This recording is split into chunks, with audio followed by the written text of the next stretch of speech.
So, The Last of Us Part 2 is officially out, and people are disappointed as. And I'm one of them. Now, this is a great example on how not to do a continuation of a product or a sequel. This is a great example.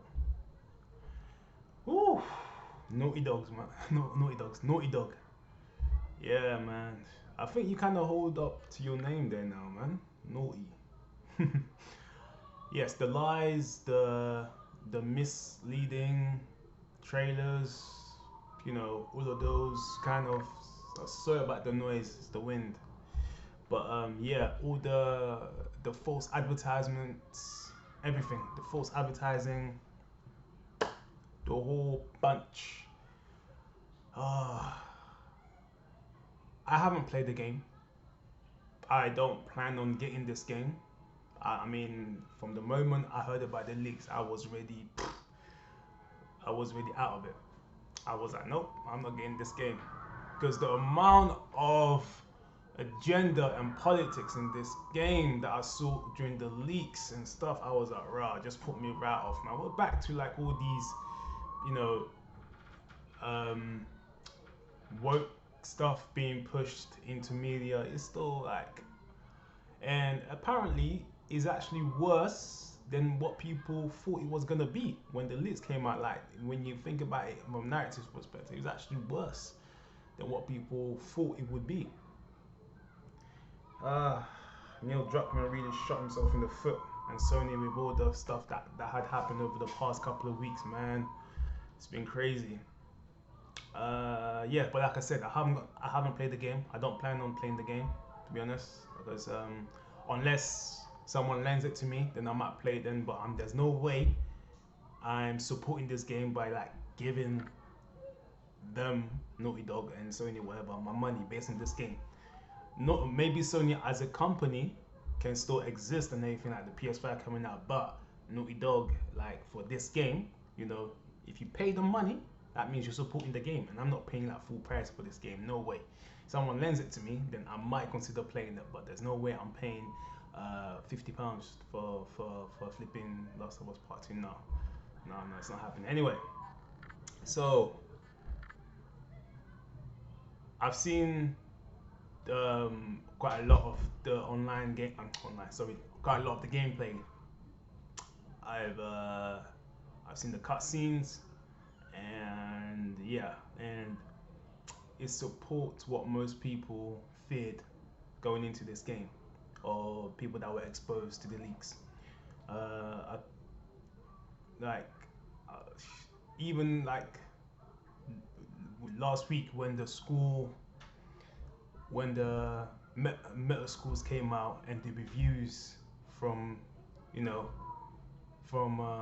the critics came out, people giving it perfect scores and stuff, fives out of five, tens out of tens, 100 out of 100, 99 out of 100, all of that near perfect scores all round balls for the most part. Yeah, you know, had to, when you start to see scores like that throughout the whole board, like throughout the whole thing, alarm bells should be ringing. Alarm bells should be ringing. I would much rather a game be 90 out of 100, 85 out of 100, whatever, than getting 100%. Because obviously, I don't think like perfect games don't really exist. Near perfects do, but there's always something. No, I'm not. We're not going to talk about that, but man. So the plot and the characters is fucked in this. I mean, The Last of Us is based on character development and the story. That's what was strong about the first game. And the scene, and it's all over now. I'm sure most of you have seen it, like spoilers or whatever. But the scene where Joe and Tommy, where Joe gets murdered and Tommy gets like brutally beaten up and knocked out, whatever, like a couple of punches to the face. You know, uh, Joe saves Abby's life, right?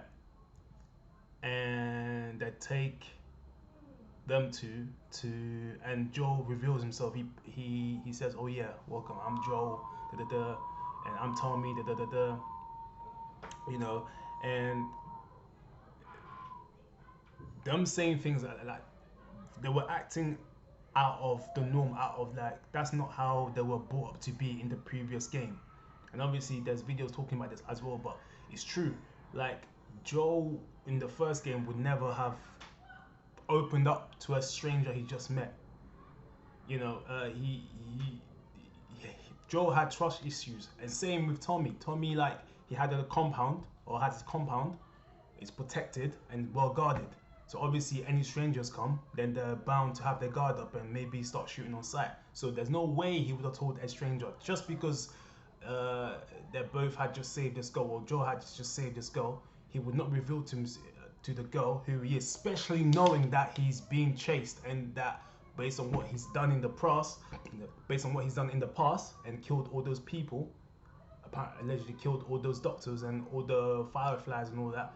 You know, people will be chasing him, so he would want to be discreet and not reveal himself. So him going out of character and revealing himself to someone that he's just met does not make sense. But obviously, it needs to happen because of the plot says so, and because of that, he gets shot, and the way he dies is disrespectful. And this is a thing that people were pissed a couple of weeks back. People were pissed about this. You know, people aren't pissed. I don't think people are pissed, and the fans aren't pissed about Joe dying, or that they don't get to play as Joe as such. They're pissed about in the way it's done, in the execution it's done, and I'm pissed about the way it's done because I like the first game. You know, I think there's people out there that like it more than I do, but I respect it. It was a story-driven game. It was great, but the way they've done a disservice to Joe in this game, nah, it doesn't make sense. It's terrible. It's terrible storytelling. Neil Druckmann, man, you fucked up, man. You messed up real badly, boy. You've lost fans for this. Yeah. Obviously, the game might make money, but this is a reoccurring thing, so it's gonna have an after effects.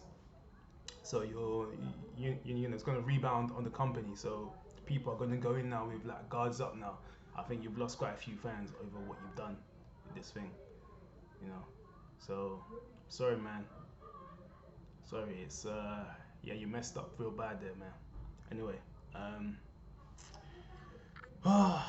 yes. So you know you're obviously you're forced to play as Abby after having witnessed. I think you go back and forth with Abby and Ellie throughout the whole thing anyway. But Joel dies within the first 2 hours of the game, and yeah, like I said, man, this whole thing, Naughty Dog, this whole process thing is gonna have a domino effect on your company, with you versus the fans.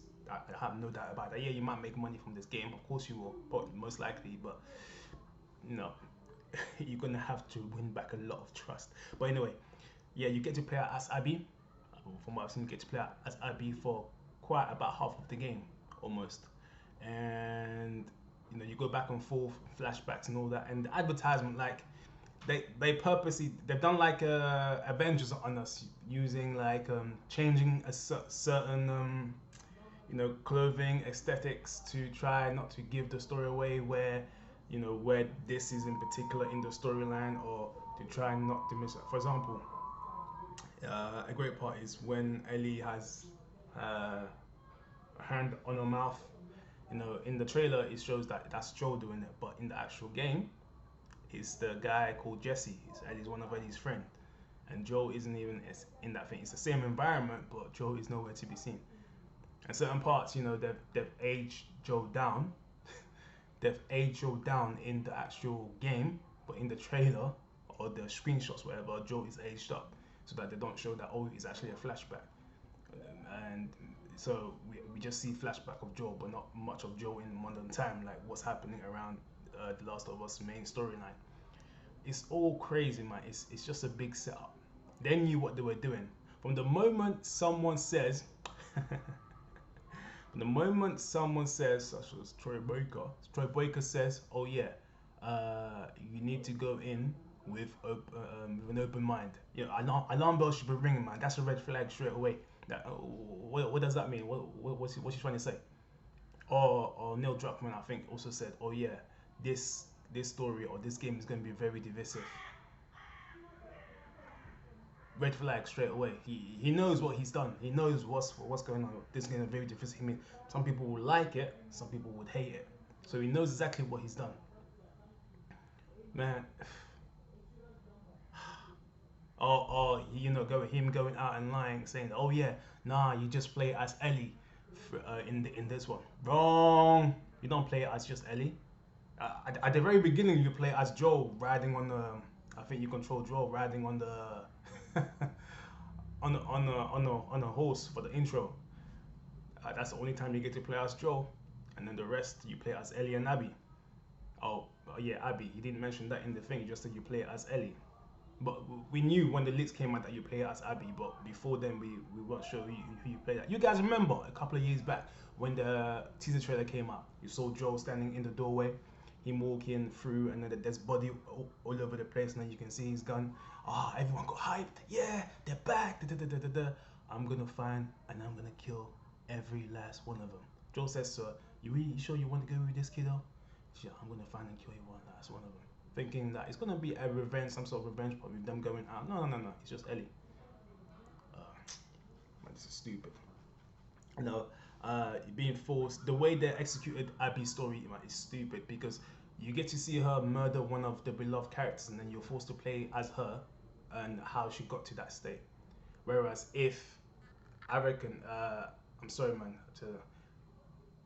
if I saw a video and what the dude had a good point that, for example, if for us to sympathize with Abby, it would have been better to go back to where the point where she, all those events and trauma led up to her meeting Joel, and after Joel saves her life, for her to be a compelling character, wouldn't that make more sense if she had a like um, an imbalance, like a second, like a second opinion about Joel, thinking, "Rah, this guy just saved my life. Maybe, should I really kill him? If it weren't for him, I'll still be dead. I'll be dead right now." So, a little mind conflict about, "Yo, guys, I don't think we should kill him. He saved my life. Da, da, da, da, da." And maybe try to work something out. That would make her a more compelling character. But after witnessing her killing Joel like that, and then you're forced to play as her throughout the rest of the game and throughout most of the rest of the game, or parts of the rest of the game, why? Why should I sympathize with this character that just killed one of my favorite characters of the? I'm just going in the mentality what most people could be thinking.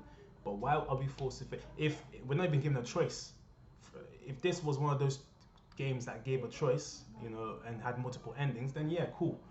This will be the worst ending for sure. And the way it ends so stupidly. I went from the moment I could see the ending, I just went and saw the ending. And spoilers for people that haven't seen it, but Ellie obviously goes and tries to hunt down Abby. Abby, throughout one of the missions, Abby's group, basically, Abby's group have enemies, obviously, and they Abby goes on to venture on her own, and she gets captured, and by the enemy group. I don't know what they're called, but she almost gets killed, and is interrupted when this other woman gets captured as well, and kind of saves her life with this other kid. I forgot the kid's name. I think he's called Lev or something. And this is the kid that there's been controversy about getting mixed up about him being the transsexual or the gender swap, whatever it is. And he's, I think, born a girl. He's a girl that's trying to live as a transsexual, or a boy, or whatever. Sorry if I got it wrong, but it's one of those two. And the guy that plays the character is a transsexual in real life. So there's nothing wrong with that. It's great, all for him. And there's a subplot about him trying to fix his relationship with his mom, but his parents accepting him. And no one really cares. But yeah, and throughout the time he I guess he that builds a bond with Abby, and you see it. I guess you see it grow. So you're supposed to sympathize with them, but yeah, it's eventually Abby gets captured, and obviously Ellie is on the hunt for Abby, and Dina, Abby's girlfriend, not Abby's girlfriend, Ellie's girlfriend. Obviously, she was pregnant with Jesse's kid, and obviously she has a baby, and then Ellie, a couple months pass, and the baby's born, and all that. And Ellie can't get the revenge system out of her head, so she goes back for it. And obviously Tommy is still alive somehow, even though he got shot. I think near the back of the neck or somewhere here or somewhere like that. He got shot, but he's still miraculously alive for some reason. And then she goes on the revenge path, but obviously Dina doesn't want none of it. So she's like, okay, cool, but I'm still gonna do this anyway. But she doesn't. She she eventually tracks down Abby, and they've been caught. The honest fits, and they're and yeah, it's like they're being like a symbolism of crucifixion or whatever it is. And Abby, I keep saying, why am I? Ellie frees Abby, and Abby, when you see her like that, she's lost weight. She's been tortured for a while and all of that. And they have a fight, and she frees Lev, the kid, and they're about to go, and Ellie's like, no, I can't just let you go. And then they go into a fight. And throughout most of the fight, obviously Ellie's about to win, but then she starts getting all these flashbacks about Joel, and then that's when she felt, ooh, maybe I shouldn't do this. Maybe I should just let her go. And she's like, go, go, and then Abby goes. So Abby gets to live. So if this is a revenge plot, man, it's failed because Ellie did not get her revenge. I think for this small bit of dignity, it would have been better if Ellie just finished the job, because I don't think no one really cares about Abby the way they've executed her story, man. I don't think anyone really cares about Abby. People probably think that she's a dick, and let's not even get into the sex scene, man. The sex scene where she has with, I think it's Owen, and I forgot to mention when. Oh my, there's so many things wrong. When Joel gets killed, Neil Druckmann look-alike character in the game. People are referring that's Neil Druckmann. They don't look the same facial wise, but they've got similar characteristics, like the hair, the the the what the ah yeah, the wrap on the back of the head. I forgot what it's called. The names are coming to me. Um, yeah, the tie back hair, the beard, everything. So, and the dude, that character comes up after Joe is dead. After Abby delivers I'm laughing because it's so stupidly funny. But it's sad at the same time. After Abby gives the final hit, bro, he comes over and spits on him, as a, oh man, as a symbol, as I say symbol, as a metaphor to the audience, saying, you like that character? Tough. That's what that symbolized to me when I saw that. I was like, raw, they did him bad. They did him, they trashed him like that. And that spit is like the last straw, saying, you know what, you guys care about this character? Ugh, tough. That's what that symbolized to me and probably a lot of people. And that's Neil Druckmann's related character. The bow, yeah, I was gonna say the bow, yeah, whatever you want to call it. That's what he thinks of Joe. Literally. That's what it symbolizes anyway. To me. I don't know, maybe a lot of you can get, but to me, it's crazy. Abby escapes at the end of the time. Abby escapes. Uh yeah. Abby escapes. Ellie has lost so much. You're supposed to sympathize with Ellie, but you really don't. She's lost Joe, she's lost Dina, and the child. They're gone. She's lost her friend or friends. Like Jesse. I know that Jesse gets killed at one point. She's lost both of her fingers. These two are gone, and she lost the ability to play guitar. She's lost so much throughout the whole game, and at the end, Abby just goes and drifts off. The only thing missing in that scene is a sunset. That's it. The whole river or the whole lake is all mist and all that. but they would have added the best thing they could have done, the topped up, the cherry on the cake, just add a little sunset in the corner saying, wow, beautiful. And it ends with her trying to play the guitar, and then she can't, obviously, because she's lost her fingers. Man, it's a stupid game, man. Get out of here, man. It's all those stupid. You fucked up, Neil Druckmann, man. Get out of here, man. You know, anyway, I'm not getting this game. You know, people that want to get it can get it. I might play it if I get it for free. I might consider getting my hands on it if I play it for free. That's about. I'm not giving my money a single dime to this game. You know, it's gone, man. The next PS4 exclusive is coming out next month. Ghost of Tsushima, whatever it is. Japanese game. Takes place in Japan. I think it's a samurai game. Ghost of Tsushima or something like that. I might look into that. But this one is not a exclusive that I'll be getting. So, you know, no company's perfect. You know, not every exclusive can work, even for Sony. Anyway, guys, thanks for watching this video, and see you on my next video.